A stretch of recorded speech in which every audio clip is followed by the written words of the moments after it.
ആദ്യമായി ഇങ്ങനെ സംസാരിക്കാൻ അവസരം തന്ന ദൈവത്തിന് നന്ദി പറയട്ടെ. ഇന്ന് ന്യൂജൻ സ്ത്രീ പുരോഗമന ചിന്താഗതിക്കാരുടെ കുടുംബ പശ്ചാത്തലത്തിൽ അല്പം ചിന്തിക്കാൻ ആഗ്രഹിക്കുന്നു. ഏതെങ്കിലും തെറ്റായി തോന്നുന്നുവെങ്കിൽ ക്ഷമിക്കുമെന്ന് വിശ്വസിക്കുന്നു. പ്രശ്നങ്ങൾ നിറഞ്ഞ ലോകത്താണല്ലോ നമ്മുടെ ജീവിതം.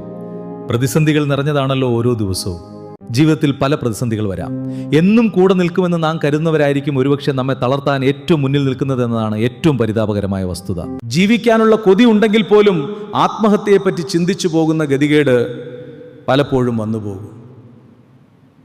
നമ്മൾ അവർക്ക് വേണ്ടി നമ്മുടെ ജീവിതം തന്നെ ഹോമിച്ചതും ചിലപ്പോൾ നമ്മുടെ ഭാവി തന്നെ തകർത്ത് കളഞ്ഞതും അവർ ചെയ്ത കൊടുംചതി മറന്നു കളഞ്ഞതും ഒക്കെ അവർ സൗകര്യപൂർവ്വം മറന്നു കളയും. അവർക്ക് നമ്മുടെ മനസ്സും ശരീരവും തളർത്താൻ നമ്മളായിട്ട് പ്രത്യേകിച്ച് എന്തെങ്കിലും തെറ്റ് ചെയ്യണം എന്നൊന്നും കരുതേണ്ട കേട്ടോ. നമ്മൾ അവരുടെ വ്യക്തി താല്പര്യങ്ങൾക്ക് ചെറുതായിട്ടൊന്ന് എതിരെ നിന്ന് കൊടുത്താൽ മാത്രം മതി. പ്രത്യേകിച്ചൊന്നും വേണ്ട.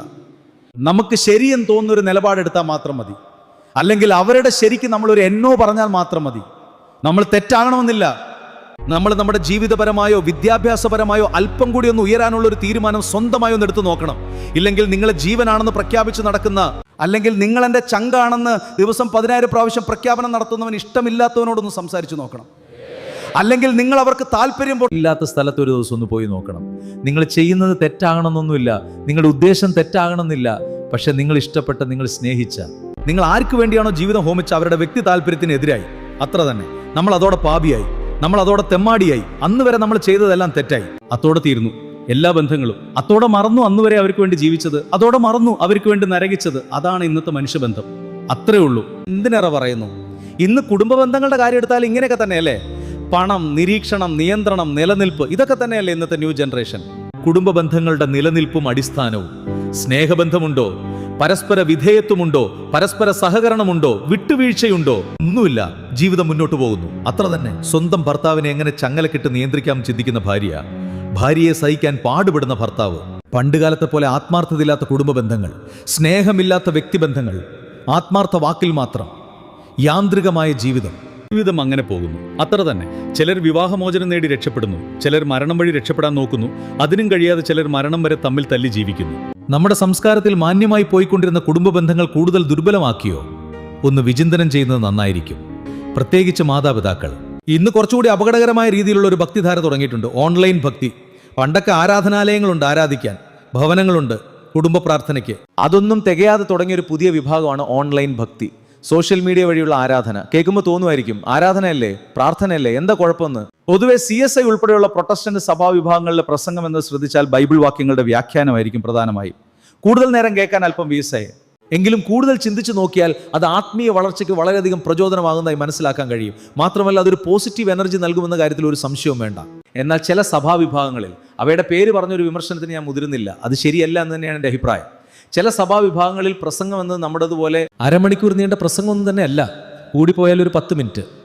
അത് മിക്കവാറും ബൈബിളിലെ 1-2 വാക്യം ആദ്യ അവസാനവും ചിലപ്പോൾ അടക്കം പറയും. ബാക്കി മിക്കവാറും പ്രസംഗത്തിൻ്റെ ഉള്ളടക്കം ലോക കാര്യങ്ങൾ തന്നെ ആയിരിക്കും. സ്വാഭാവികമായും കേൾവിക്കാർക്ക് രസകരമായ പ്രസംഗമായിരിക്കും. അതുകൊണ്ട് തന്നെ അത് കേട്ടിരിക്കാൻ രസവുമാണ്. പക്ഷേ പള്ളിയിലെ ആരാധന കൂടാതെ ആത്മീയ പോഷണത്തിനായി യൂട്യൂബ്, ഫേസ്ബുക്ക്, വാട്സാപ്പ് വഴി പ്രാർത്ഥനാ ഗ്രൂപ്പുകൾ തുടങ്ങി പ്രാർത്ഥന നടത്തി വരുന്നത് കാണാം.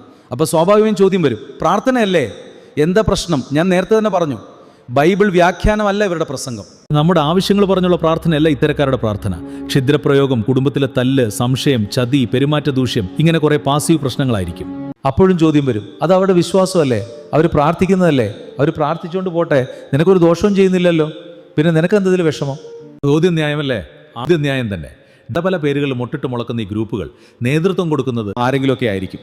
പക്ഷേ അംഗങ്ങളായിരിക്കുന്നവർ മിക്കവാറും വീട്ടമ്മമാരായിരിക്കും. ഇവർ ബഹുഭൂരിപക്ഷം ഗ്രൂപ്പും പ്രവർത്തനം വെളുപ്പാങ്കാലത്തായിരിക്കും. ആ സമയത്ത് ബഹുഭൂരിപക്ഷം ഭവനങ്ങളിലും ഗൃഹനാഥൻ അന്നത്തിന് വഴി തേടി ഇറങ്ങിക്കാണും. കുടുംബാംഗങ്ങളുടെ കുറ്റവും കുറവും പറഞ്ഞുള്ള അനാവശ്യ വാക്കുകൾ കേട്ട് സമയം പാഴാക്കാനും അത് കേട്ട് മനസ്സ് തകർക്കാനും അവർക്കെവിടെ സമയം? ഒരു കുടുംബമായാൽ പല പ്രശ്നങ്ങളും തർക്കങ്ങളും കാണും. ബാഹ്യ ഇടപെടൽ ഉണ്ടായില്ല എങ്കിൽ അത് തട്ടിയും മുട്ടിയും കേടില്ലാതെ അതിൽ ഒരാളുടെ മരണം വരെ അങ്ങ് പോകും. പക്ഷേ ഈ പ്രഭാത സുവിശേഷക്കാർ പ്രസംഗിക്കും, ഭർത്താവ് കുടുംബം നോക്കുന്നില്ല, ഭർത്താവ് മദ്യപാനി, ഭർത്താവ് വായു നോക്കി, ഭർത്താവിന് രഹസ്യബന്ധം. ഈ പ്രാർത്ഥനയും പ്രസംഗവും കേൾക്കേണ്ട താമസം. ഭക്തിയുടെ നിറവിൽ നിന്ന് പ്രഭാഷണം കേട്ട് മൊബൈൽ താഴെ വെക്കുന്ന ഭാര്യ ആദ്യം ചെയ്യുന്നത് ഭർത്താവിന്റെ വീട്ടിലെ രഹസ്യം കണ്ടുപിടിക്കാൻ വീട് മുഴുവൻ അരിച്ചു പറക്കലായിരിക്കും. മദ്യം, സിഗരറ്റ്, അങ്ങനത്തെ മറ്റ് സാധനങ്ങളൊന്നും ജന്മത്ത് ഉപയോഗിക്കാത്ത ആളായിരിക്കും. ഒരു ക്യൂരിയോസിറ്റിയുടെ പുറത്ത് വാങ്ങി അല്ലെങ്കിൽ എവിടെ നിന്നെങ്കിലും കിട്ടിയത് വീടിൻ്റെ എവിടെയെങ്കിലും ഒളിപ്പിച്ചു വെച്ചത് അപ്പോഴായിരിക്കും ആ ഭക്തയുടെ കണ്ണിൽ പെടുന്നത്. ചിലപ്പോൾ ആ പാവം മനുഷ്യൻ അങ്ങേരാണ് അത് അവിടെ വച്ചതെന്ന കാര്യം പോലും ഓർക്കുന്നുണ്ടാവില്ല. ഇവക്ക് വല്ലതും അങ്ങോട്ട് തലയിൽ കയറുവോ? അതുമില്ല, തർക്കമായി, ന്യായീകരണമായി. ഇത്രയും വലിയ കണ്ടുപിടുത്തം നടത്തിയ പോത്തിനുണ്ടോ വല്ലതും തലയിൽ കയറുന്നു? വലിയൊരു കണ്ടുപിടുത്തം കഴിഞ്ഞ് നിൽക്കുമല്ലയോ. സമാധാനമായി പോയിരുന്ന കുടുംബജീവിതം അവിടെ അന്ത്യം കുറിക്കും. ഭക്തി പ്രഭാഷകന് സായുജ്യമാടയാം. കാരണം ഭക്തയുടെ വക പ്രാർത്ഥനാ വിഷയം റെഡിയായിട്ടുണ്ട്.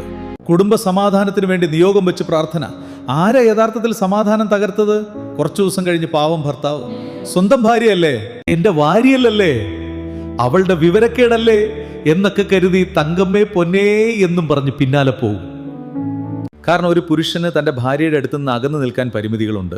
അതുകൊണ്ടാണല്ലോ മനുഷ്യൻ ഏകനായി നിൽക്കുന്നത് നന്നല്ല എന്ന് പറഞ്ഞു ദൈവം ആദത്തിന് ഹൗവയെ കൊടുത്തത് തന്നെ. സൃഷ്ടി സമയം പുരുഷനെ സൃഷ്ടിച്ച ശേഷം ചിന്തിച്ചിട്ടുണ്ടാകാം, ഇവന് ശരീരത്തിന് മാത്രമേ മനസ്സിന് കട്ടി പോരാ, അതാകണം ശരീരത്തിന് കട്ടി കുറച്ച് മനസ്സിന് കട്ടി കൂട്ടി സ്ത്രീയെ സൃഷ്ടിച്ചത്. അതായിരിക്കണം സ്ത്രീകൾക്ക് പൊതുവെ മനക്കരുത്ത് കൂടുതൽ. അതല്ലേ പുരുഷൻ സ്നേഹത്തിന് വേണ്ടി പിന്നാലെ നടക്കുന്നത്? സ്ത്രീകൾ സ്നേഹത്തിന് വേണ്ടി അങ്ങനെ നടക്കില്ലല്ലോ. അതുകൊണ്ട് തന്നെ എല്ലാം ക്ഷമിച്ച് ഭർത്താവ് ഭാര്യയുടെ അടുത്തേക്ക് പോകും. പക്ഷേ അവിടെയും ക്രെഡിറ്റ് പോകുന്നത് ആ കുടുംബം കലക്കിക്കായിരിക്കുമെന്നതാണ് ഏറ്റവും വലിയ തമാശ. ഓൺലൈൻ മുതലാളി പറയും, മകളെ നിന്റെ നിയോഗം ദൈവം കേട്ടു, അവൾ കാണിച്ച ദ്രോഹം മുഴുവൻ ക്ഷമിച്ച പാവം ഭർത്താവ് മണ്ടൻ, കുടുംബം കലക്കിയവൻ മാന്യൻ. ഇതാണ് യാഥാർത്ഥ്യം. ചിലപ്പോൾ ഞാൻ പറയുന്നത് കേൾക്കുമ്പോൾ ഞാൻ പുരുഷ മേധാവിത്വം ഉന്നയിച്ച് സംസാരിക്കുന്നു തോന്നാം. അല്ല സഹോദരി, അല്ല സഹോദര, ഇന്ന് പല കുടുംബങ്ങളും തകർന്നു പോകുന്നു ഈ ദുഷ്ടന്മാർ കാരണം. വെറുതെ അല്ല സഹോദര, എന്തോ ഉത്തരവാദിത്വം ഇല്ല. വെറുതെ സോഷ്യൽ മീഡിയയിൽ വന്ന് മധുരമുള്ള വാക്ക് പറഞ്ഞാൽ മതി. ഓഫീസിലെ ടെൻഷൻ, വീട്ടിലെത്തിയാൽ വീട്ടിലെ പ്രശ്നങ്ങൾ, രണ്ടറ്റം മുട്ടിക്കുന്ന എങ്ങനെയെന്ന സാമ്പത്തിക പ്രതിസന്ധി, മക്കളുടെ വിദ്യാഭ്യാസം, ആരോഗ്യം, അയലത്തെ പ്രശ്നം, ഇങ്ങനെ 100 പ്രശ്നങ്ങളുടെ നടുവിൽ ഭാര്യയുടെ പരിഭവം, സങ്കടം കേൾക്കുമ്പോൾ ഒരുപക്ഷെ നിയന്ത്രണം പോയിന്ന് വരാം. മോളെ എന്ന് വിളിക്കുന്നതിന് പകരം എന്തേലും മധുരം ചേർത്ത് വിളിച്ചു പോകും. പ്രഭാഷണം പോലെ അഭിനയമല്ല. ഭർത്താവ് പച്ച മനുഷ്യനാണ്, നിന്നെപ്പോലെ മനസ്സിന് കടുപ്പില്ലാത്ത പിഞ്ച് ഹൃദയം. അറിയാതെ പറഞ്ഞു പോവും, നിനക്കല്ലേ പൊറുക്കാൻ കഴിയൂ.